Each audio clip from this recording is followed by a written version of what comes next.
Greetings everyone, welcome to World of Vision 360. In this video, we are gonna validate our connecting rod design. We are making this video as per the request of Midhun Kumar in our previous video. Subscribe to World of Vision 360 and this motivates us to bring you awesome content. To get started, you need to watch our connecting rod design tutorial or you can download the model via description. Alright, let's get started. If you hover over to the bodies, it highlights those in the canvas. If you observe this, body 6 and body 3 are bearing braces. I'm gonna select those and click again to rename them. I'm gonna rename it as bearing braces. It automatically renames the other body. And I'm gonna rename this body as bearing bush.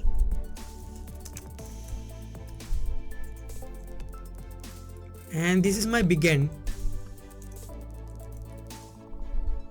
And this is my small end. Or you can say cap. And then we have bolts. Now that we are done with design workspace, let's switch to simulation. When you switch to simulation, it pops up a menu and asks you to choose what steady you want to create. We're having a bunch of steadies in here. If you don't know what kind of steady you want to run, you can click on here and it helps you choose your desired steady. For now, I'm going to proceed with static stress. This workspace looks slightly different than our design workspace.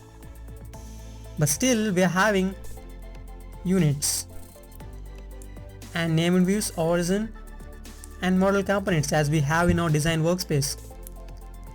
And then we have our steady one. We can create as many steadies as you want, and in here we have load case. We're gonna explore these when we move further. Always proceed from left to right. In that way you won't miss anything to run a successful steady. If you expand here, we can create a new steady with different load cases if you want. Because we are having already one, I'm not going to create new steady for now. We can simplify the model. I'm going to click on simplify. Let's observe what we have under create. We can do almost all things that we did in our design workspace, such as extrude, revolve, sweep, and in here we have primitives. If you hover over to more solids, you can get more features. And we have patterns in here. Under modify we have features such as fillet, chamfer, shell, draft, scale, combine, and so on. And if you observe here, we won't be having this remove feature in our design workspace. Let's see what it can do. It filters out all the fillets, holes, chamfers, extrudes, revolves, and other features. For some situations where you might don't need some fillets or holes, you might want to remove those. Let's say you want to remove all the fillets. You can do that by selecting each face and you can press delete, but that would be a long process, right? With this, we can target only few features and we can remove only those. Let's say fillet, and I'm gonna select this body. It highlights all the fillets it is having, and in here you have feature size. You can either decrease the bar to only highlight the fillets with minimum radius and with maximum radius. If you click on delete,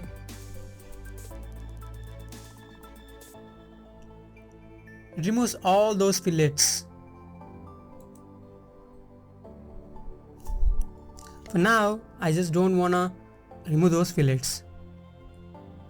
I'm gonna delete this feature. This is how you can simplify your model. I'm gonna finish simplify and then I'm gonna click on materials. You can increase the tab size by hovering and simply dragging. For small end and big end, I'm gonna select carbon steel.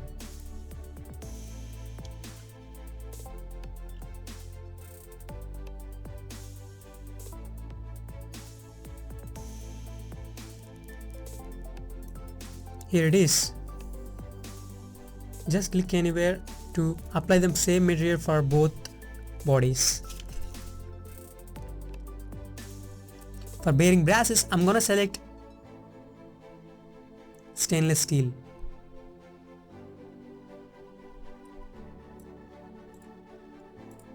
For bearing bush, I'm gonna select bronze. For these bolts, I'm gonna select steel alloy of high strength.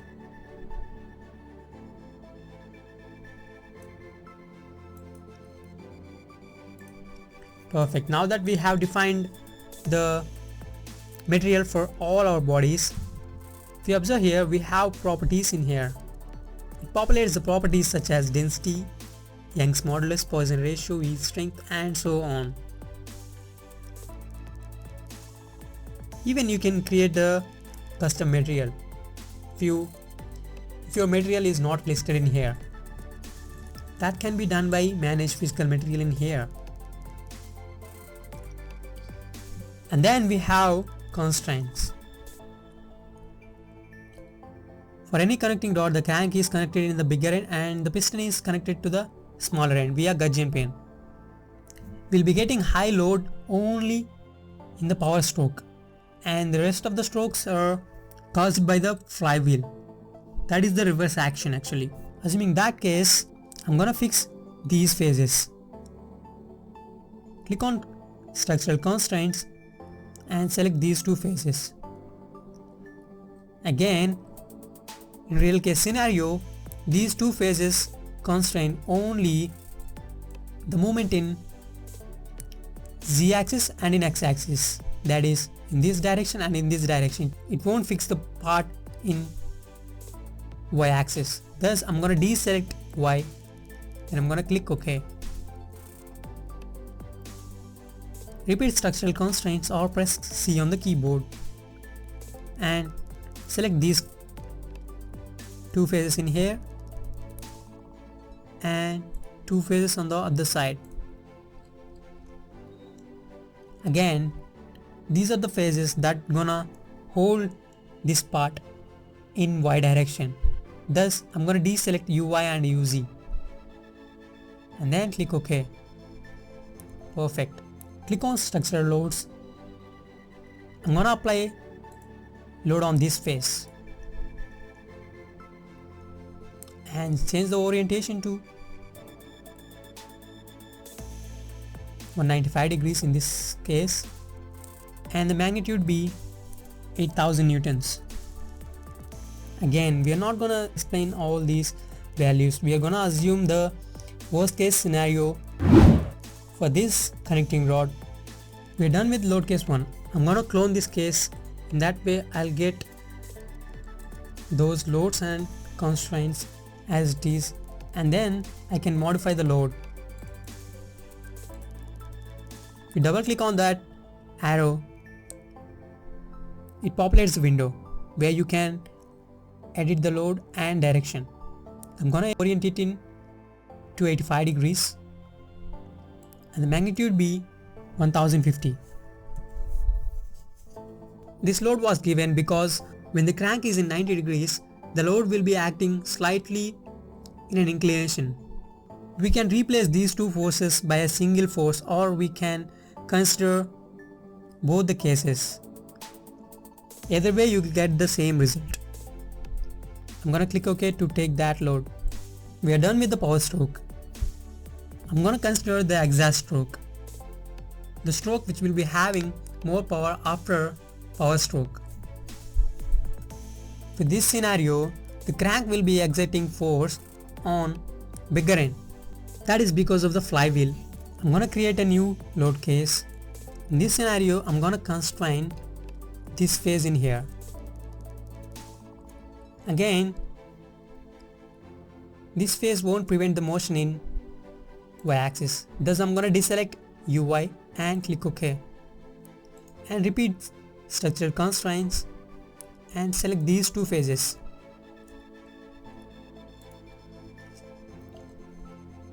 Again, I'm gonna deselect UI and UZ.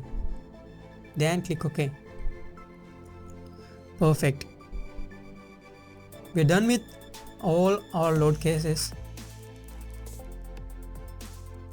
And then we have contacts. Since we are having different bodies, thus it is necessary for us to define the contacts between them, whether they are bonded, sliding or rough, etc. If we are having only one body weight, there is no need to consider contacts. I'm gonna run automatic contacts with 0.1 mm. Allow you to generate the contacts. It may take few minutes based on your model and configuration of CPU. It generated the contacts for our design. If you expand contacts, we have manual contacts. If you click on manage contacts, it shows you all the contacts that were generated automatically. It highlights the parts that has contact. At any point of time, you can change the contact type to separation, sliding, rough, and so on. I'm gonna keep it as default and click OK. And then we have degree of freedom. If you observe here, it is showing in cyan color, which means that it is potentially fixed. If it is red, it is free to move and we haven't given any constraints to it. If it is partially fixed, it shows in yellow color, which means that we might be fixing the body only in one direction. For our case, it is potentially fixed. It shows in green color if it is fully fixed. I'm gonna close my degree of freedom, and if you observe here, we have a mesh view. Let's click on that. It is asking me to generate the mesh because we haven't generated it yet. I'm gonna click yes.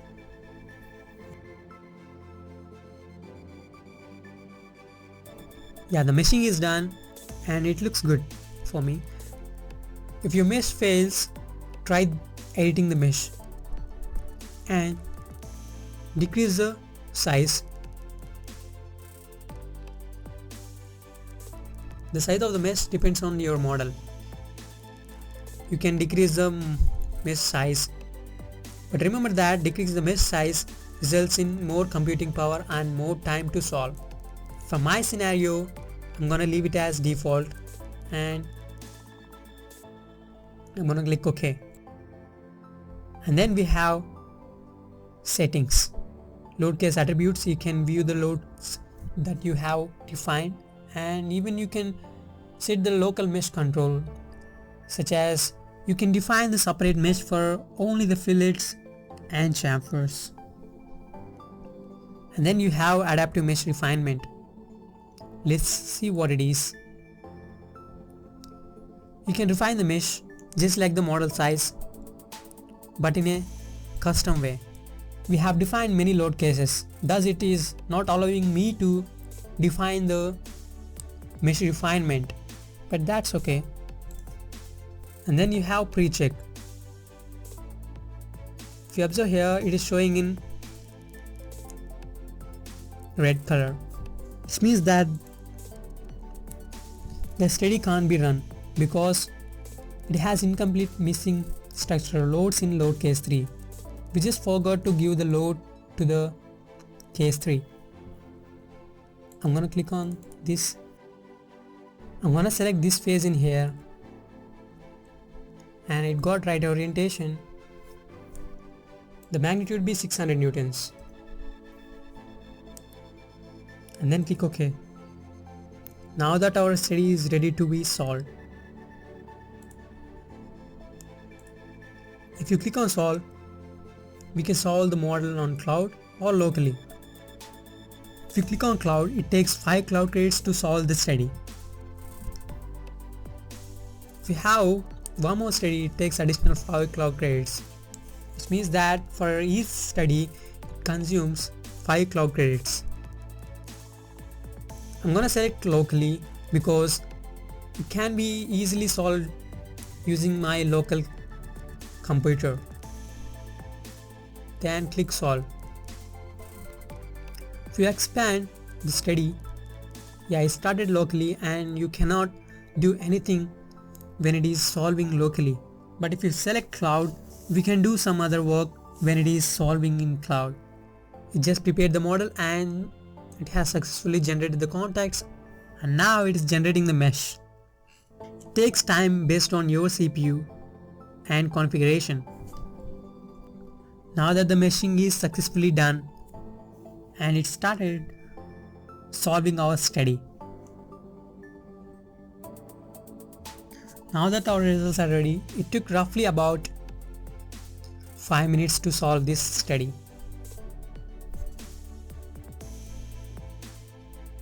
If you observe here, the actual minimum factor of safety for load case 3 is 15, which is way maximum for this scenario. I'm gonna close this dialog box and I'm gonna switch to load case 1, which is the power stroke. It's telling me that the design withstands the applied loads.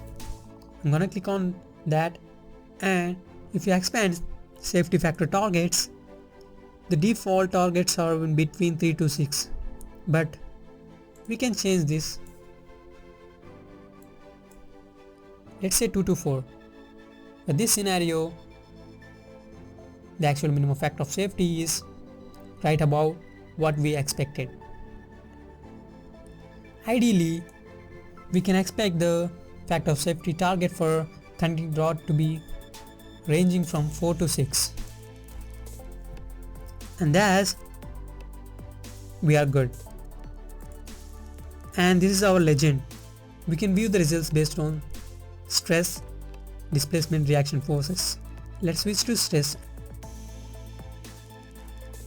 The maximum stress in this scenario is 80 megapascal, which is way perfect. And then we can choose in between von Mises first principle, third principle, and so on. And even you can change the units in here. If you click on this gear icon, it allows you to change the legend size.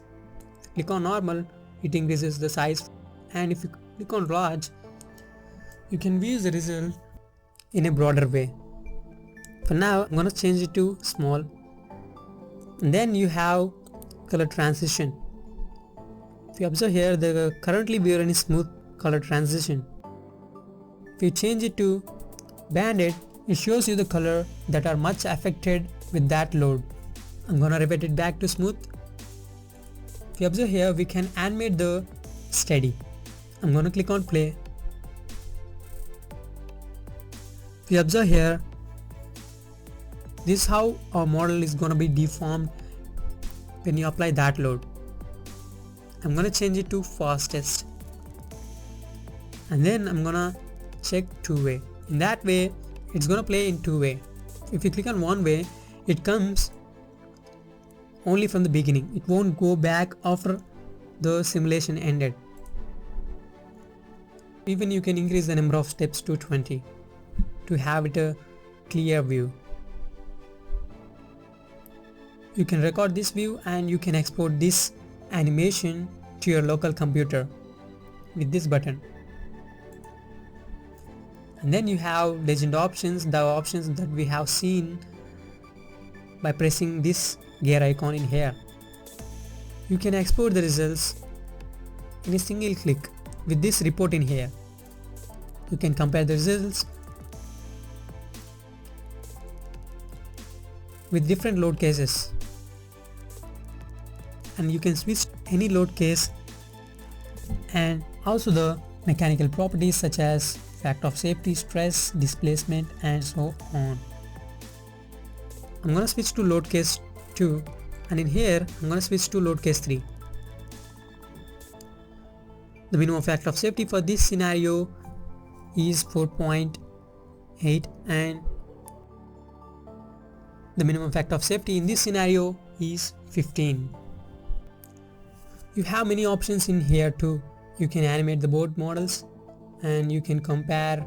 You have different layouts to compare, and even you can watch it in mesh view. I'm gonna finish compare. I urge you to try all those options and make a decision. Moving forward, we have under deformation, we can select undeform, which means that it won't be deformed. And then we have actual. This is the actual deformation we are gonna get when you applied that exact load. And then you have adjusted. It shows you the adjusted value for that deformation. In that way you can view the results in a better way. You can view this model in mesh view. Under manage, we have load case attributes, as we have seen in the simulation setup. If you click on that, we can see that the load applied for the case 1 is 8000 newtons. And then you can hide maximum minimum values with this button in here, which defines the custom value at any point that you select. If you hover over the design, it populates the values with a probe. You can place the probe at any point and click OK. At this, the stress is 35 megapascal, and if you double click on that point, you can move that probe to any place that you desire. And then we have many other options such as surface probes, and we can delete all the probes, and then we can show the reactions. If we click on any face, it populates the reaction forces in here. I'm going to click in here, and you can copy that data to your clipboard and you can paste it anywhere you want, or you can send it to your client. And then you have slice plane.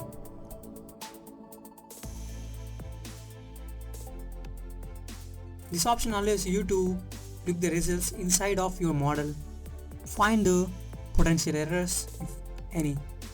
You can toggle between mesh lines and vectors. You can flip the direction with this button in here. Thank you so much for watching this video. Hit that like button if it helps you, and subscribe to World of Fusion 360 for getting notifications each time when we upload new video like this. Thank you so much guys. Have a good day. Bye bye.